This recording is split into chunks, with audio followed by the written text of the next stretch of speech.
काली वर्दी सफेद कोट आमने सामने। चेयरमैन नैब चेयर पर। जजेस वुकला हम सफर। वन मैन शो नामंजूर। जो नवाज के साथ वो सबके साथ।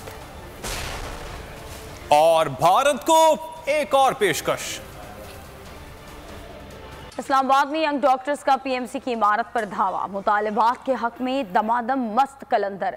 इलाका मैदान जंग बन गया। मुजाहिरीन और पुलिस में झड़पें, आंसू गैस शेलिंग और लाठीचार्ज। कई अफराद जख्मी हो गए। मुतादिद मुजाहिरीन को गिरफ्तार कर लिया गया। आपको आगाह कर रहे हैं, इस्लामाबाद में यंग डॉक्टर्स का पीएमसी की इमारत पर धावा। मुतालिबात के हक में सूरत हाल कशीदा हो गई और इलाका मैदान जंग बन गया। कोयटा से खबर दे रहे हैं आपको। कोयटा में नेशनल लाइसेंसिंग एग्ज़ाम के खिलाफ मेडिकल तलबा सरापा एहतजाज हैं और कहते हैं कि मुतालिबात की मंजूरी तक उनका ये एहतजाज जारी रहेगा। 2 दिन का वक्त मांग लिया गया है। तलबा कमेटी ने बलूचिस्तान हुकूमत की यकीन दहानी पर एहतजाजी तहरीक 2 रोज़ के लिए अब मौखर कर दी है और तलबा कमेटी के मुताबिक अगर 2 दिन तक उनके मुतालबात नहीं माने गए तो एहतजाज फिर से किया जाएगा। चेयरमैन नैब कहीं नहीं जा रहे। हुकूमत ने जस्टिस रिटायर्ड जावेद इकबाल को तौसी देने का फैसला कर लिया है। हुकूमती कमेटी ने सिफारिशात का मुसव्वदा तैयार कर लिया है।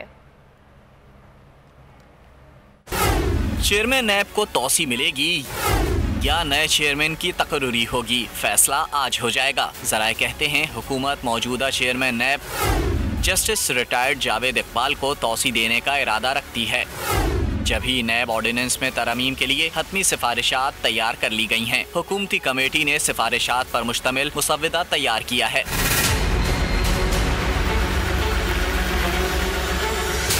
ज़राए के मुताबिक नैब ऑर्डिनेंस में 1 से ज़ायद तरामीम की गई हैं। तरामीम मुशीर पार्लिमानी उमूर बाबर अवान, वज़ीर कानून फरोग नसीम और मुशीर एहतसाब और दाखिला शहजाद अकबर ने तजवीज़ की। मुसव्वदे में मौजूदा चेयरमैन की तौसी के हवाले से तमाम कानूनी नुकात का जायजा लिया गया है, जिसकी हतमी मंजूरी आज वज़ीर आज़म से ली जाएगी। अदालत और वुकला एक दूसरे के लिए लाजिम व मलजूम हैं और एक ही इदारे का हिस्सा हैं। वुकला के बगैर अदालत और अदालत के बगैर वुकला नहीं चल सकते। अदालत की कोशिश होती है मुकदमे का दुरुस्त फैसला करें। वुकला और जजेस के दरमियान रास्ता कभी बंद नहीं हो सकता। Chief justice of Pakistan justice Gulzar Ahmed का पंजाब बार की तकरीब से खिताब। कहा, कोरोना के दौरान वुकला की माशी मसाइल का सामना करना पड़ा। लॉयर्स प्रोटेक्शन एक्ट के लिए जो हो सका करेंगे। चीफ जस्टिस का कहना था कि अर्जेंट केसेस की समाअत के लिए फॉर्मूला बनाया हुआ है।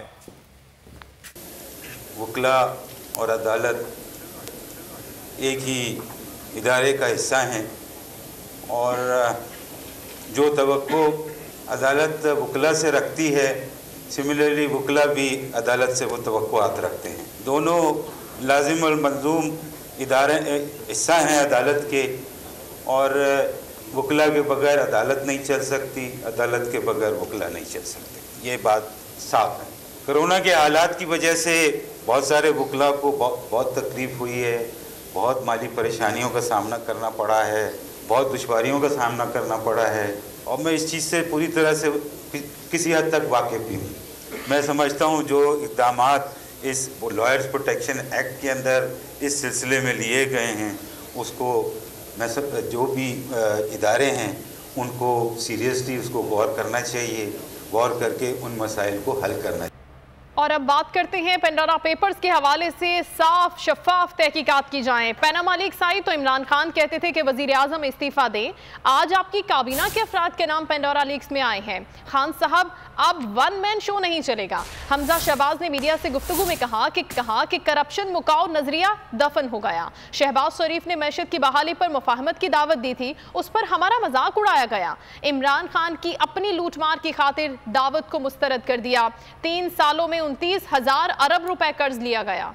पनामा लीक्स आई तो इमरान के ये वज़ीर आज़म जब तक इस्तीफा नहीं देगा तो इंक्वायरी कैसे आगे बढ़ेगी। तो मेरे भाई, आज आपकी काबीना में बैठे हुए लोग, उनका नाम पेंडोरा बॉक्स में आया है, तो ये कैसे मुमकिन है रियासत मदीना में कि एक शख्स के लिए कानून कुछ और हो और आपके प्यारों के लिए, आपकी ATMs के लिए कानून कुछ और हो। शहबाज शरीफ साहब ने पहले दिन काली पट्टी बांधकर अपनी बात नहीं की कौमी असेंबली में। पहले दिन उन्होंने कहा आइए हम मिसाके मईशत पर बात करते हैं। किस पर बात करते हैं? मिसाके मईशत पर। मजाक उड़ाया गया। बनी गाला का महल चंद लाख में नाजायज तजावजात जो है वो जायज बन जाते हैं। गरीब का ठेला हो, सारी उम्र की जमा पूंजी से उसने दुकान बनाई हो, वो नाजायज तजावजात के नाम पर बुलडोज कर दी जाती है। इमरान खान साहब, हमने जो जेलें थी, इल्जाम थे, लघु गुफ्तगू थी, वो हमने भुगत ली। अल्लाह ने हमें सुरखरू किया। 50 लाख घर, आज लाखों लोग बेरोजगार नहीं हो गए, अपना घर बेचकर अपने बच्चों का पेट पालते हैं, सड़कों पर आ गए। 26 अरब डॉलर इन 3 सालों में कर्जा लिया गया।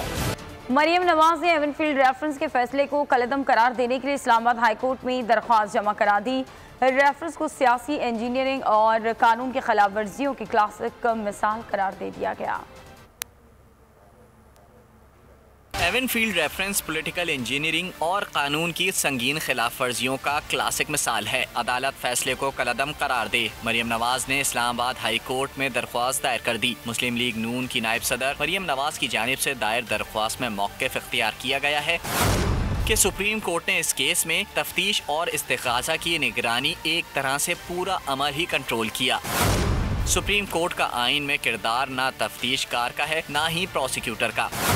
असासों के इल्जाम में 3 अलग रेफरेंस दायर करना भी कानून की खिलाफ वर्जी थी। नैब के लिए लाजिम होता है कि वो शफाफ तौर पर कार्रवाई करे। ट्रायल की सारी कार्रवाई और रेफरेंस फाइल करने के अहकामात भी दबाव का नतीजा हो सकते हैं। अदालत कानून की इन संगीन खिलाफ वर्जियों का नोटिस ले और उन्हें तमाम इल्जामात से बरी और सजा कलअदम करार दे। एहतसाब अदालत ने एवनफील्ड रेफरेंस में नवाज शरीफ को 10 साल, मरियम नवाज को 7 साल कैद और जुर्माने की सजा सुनाई थी।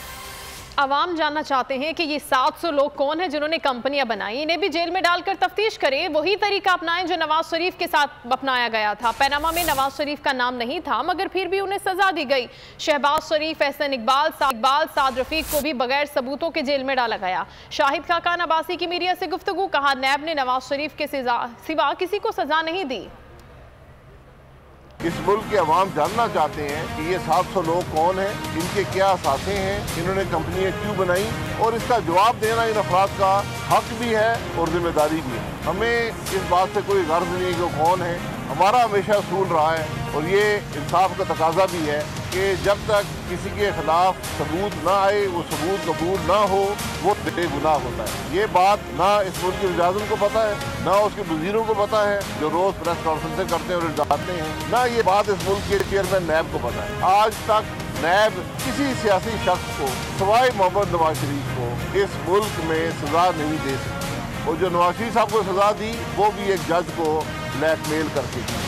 इमरान खान के अपने लोग करप्शन में डूबे हुए हैं। वजीर आजम को पता ही नहीं कि महंगाई इतनी बढ़ गई, वो क्या करेंगे। खुर्शीद शाह के एहतसाब अदालत सक्खर में पेशी पर मीडिया से गुफ्तगू, कहा कि 1 करोड़ नौकरियां, 50 लाख घर के वादे का क्या हुआ। इमरान खान ने कहा कि IMF जाने की बजाय खुदकुशी कर लूँगा। इमरान खान ने आज तक कोई बात पूरी नहीं की। इमरान खान आज भी पार्लियामेंट को गैर ज़रूरी समझते हैं, इसलिए पार्लियामेंट नहीं आते। मुल्क की खारजा पॉलिसी नाकाम हो चुकी। ने कोई कमिटमेंट पूरी नहीं की है। इनके लोग करप्शन में डूबे हुए हैं, भरे हुए हैं। ये इनका सर्वाइवल ये है कि चोर मचाए शोर। अभी इमरान ने आम मासूम लोगों को बात की कि मैं आपको 1 करोड़ नौकरियां दूंगा, मैं आपको 50 लाख घर दूंगा, मैं सस्ताई कर दूंगा, मैं इंटरेस्ट कम कर दूंगा, मैं डॉलर बिल्कुल कम कर दूंगा, मैं कर्जे नहीं लूंगा, मैं एशियन डेवलपमेंट में नहीं जाऊंगा, IMF में नहीं जाऊंगा, खुदकुशी करूंगा, ये करूंगा, फलाना करूंगा। तो फिर क्यों कहते थे नवाज शरीफ को या हमें कि तेल महंगा हो गया है? फिर क्यों कहते थे? वो पहले कहते थे NRO नहीं दूंगा, NRO नहीं दूंगा। तो नवाज शरीफ साहब चले गए, कहा कि जी मुझे तो पता ही नहीं पड़ा, जब वो सीढ़ियों पे चल रहे थे तो मुझे बताया। How is it possible? Ishaq Dar की नशिस्त खाली करा के किसी दूसरे शख्स का इंतखाब होना चाहिए। हुकूमत ने केस में फरीक बनने के लिए सुप्रीम कोर्ट में दरखास्त दायर कर दी। इसहाक डार को सेनेट से आउट करने का मिशन। वफाकी हुकूमत ने केस में फरीक बनने के लिए दरख्वास्त दायर कर दी। मौक़िफ़ अपनाया कि सुप्रीम कोर्ट के हुक्म से इसहाक डार का सेनेटर का नोटिफिकेशन मुअत्तल है। इसहाक डार ने सेनेटर का ना हल्फ उठाया, ना ही सेनेट हाउस मुकम्मल हो सका। खाली नशिस्त की वजह से अवाम नुमाइंदगी से महरूम हैं। हुकूमत ने रुकने पार्लिमान के हल्फ ना उठाने के मामले पर कानून बना लिया है। इसहाक डार सेनेटर मुंतखब हुए थे, लेकिन उन्होंने पाकिस्तान आकर अभी तक हल्फ नहीं उठाया। सब्सक्राइब करें और बेल दबाएं ताकि कोई खबर रह न जाए।